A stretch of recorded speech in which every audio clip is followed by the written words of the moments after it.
Magandang araw mga kapagpapala, and once again, welcome back po dito sa ating YouTube channel. For our video for today mga kapagpapala, nais ko lamang i-share sa inyo yung mga free voucher na baka hindi nyo alam na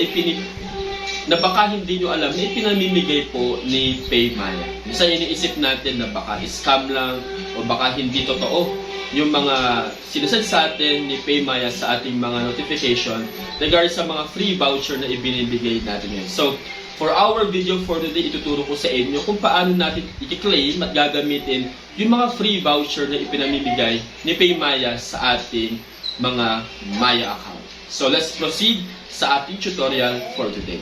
Alright, mapapansin niyo mga kapagpapala dito sa ating main screen kung meron kayong notification tulad nito na ang sabi ni Maya sa atin, you just got a 10 peso gift in your Maya. And additional to that, within 7 days of receiving the voucher, use it for load, bills, and more. So, ibig sabihin po, yung voucher na ipinamimigay ni PayMaya is pwede siyang gamitin pambayad or pambili ng load natin para tayo po ay makapag-top up sa ating cellphone number. Paano ba natin i-claim ngayon yung free voucher na galing kay Maya? Of course, mga kapagpapala, para maklaim natin yung free voucher galing kay Maya, kinakailangan meron tayong account dito sa Maya.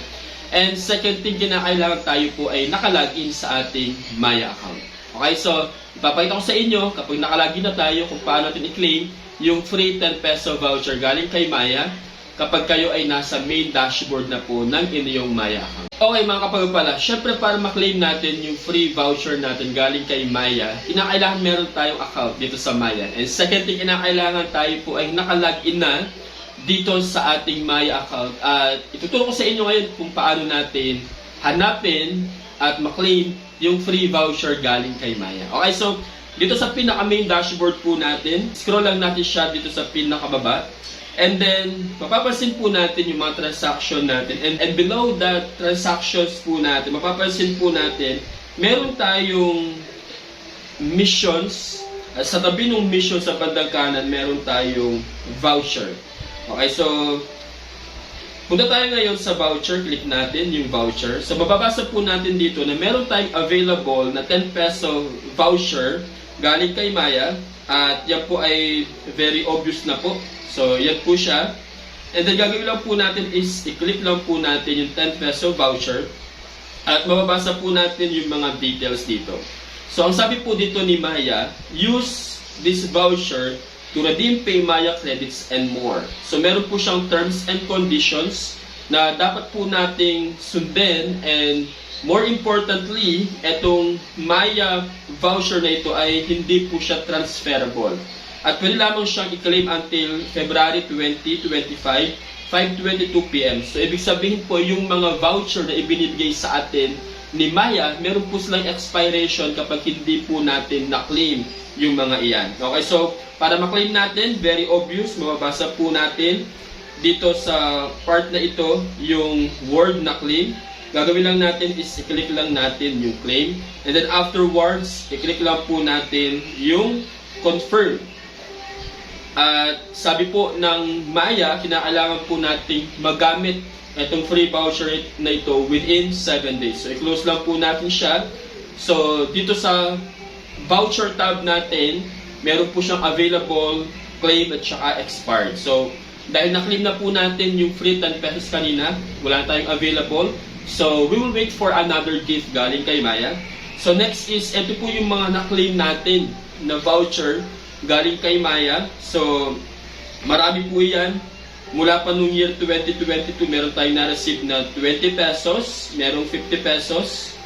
Okay, so forth and so on, libreng voucher galing kay Maya. Meron din po tayong mga na-expired na hindi po natin na-claim na mga voucher galing kay Maya. Ito po yung sayang. Meron pong promo dati si Maya na kapag tayo po ay nakapag-refer and earn na mga magsa-sign up dito sa Maya, is makakarasip tayo ng mga 50 pesos. And meron din pong nasayang noong year 2024 na 10 pesos gift galing kay Maya na na-expire na at the same time noong January 2025, hindi po rin natin na-claim yung another voucher galing sa kanya. So, sayang lang po yung mga bagay na iyan. So, mapapansin po natin dito is meron na po tayong available balance na 22 pesos dito sa ating account. And at the same time, it is up to you po kung saan ninyo gagamitin yan. Pwede nyo po siyang gamitin pambili ng load o kaya pandagdag doon sa pambayad po ninyo ng bills. So, bago yan tapusin yung video natin ngayon, nais ko pong i-share din sa inyo yung isa sa mga promo pa na available hanggang ngayon regarding sa paggamit natin ng Maya account. So mapapansin po natin dito sa pinaka-home tab natin, narito pa rin po yung Refer and Earn promo ng Maya.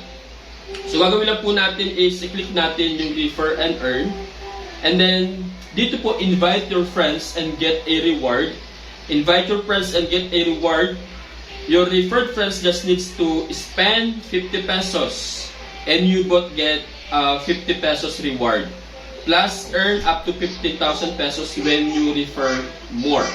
So, kung kayo po ay hindi pa po gumagamit ng PayMaya at kayo po ay nagde-decide or magde-decide, nasa consideration po ninyo na mag-open ng account dito sa Maya, is nandito po yung ating link on the description box below, tsaka yung ating invitation code na pwede nyo gamitin. At kapag kayo po ay nakapag-spend na po ng 50 pesos dito sa Maya account, pwede nyo pong ma-receive yung free 50 pesos galing kay Maya. So ilalagay ko po ito sa ating description box below, pati sa ating comment box below, para magamit nyo po optionally. Nasa inyo kung magde-decide po kayo.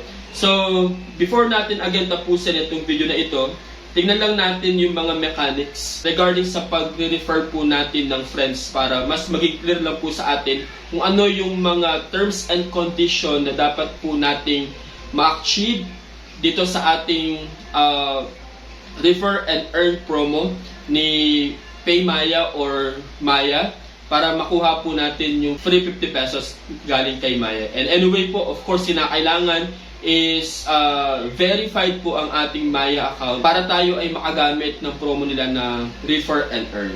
So, dito lang po sa pinakababa. So, ito po yung steps na kinakailangan. Sign up for Maya and enter my unique invite code. Step 2, upgrade your account using one valid ID. And step 3, make an eligible transaction worth at least 50 pesos.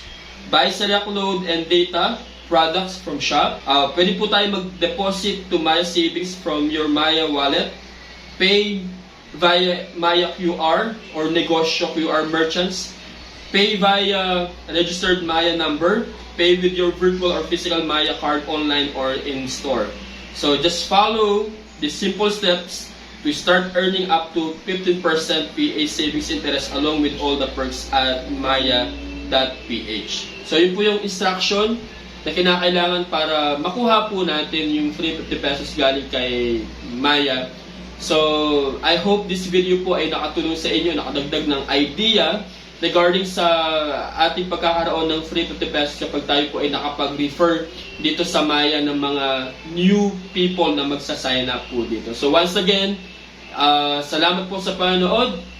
Bago nyo po iwan ang ating video for today, huwag nyo kalimutan na kayo ay mag-subscribe. I-click ang like button and at the same time mag-iwan po kayo ng comment if you have any question regarding sa mga mechanics na ginagawa ni PayMaya sa kanyang free voucher tsaka regarding po doon sa Refer and Earn na promo ni PayMaya. Ingat kayo, stay safe and God bless you.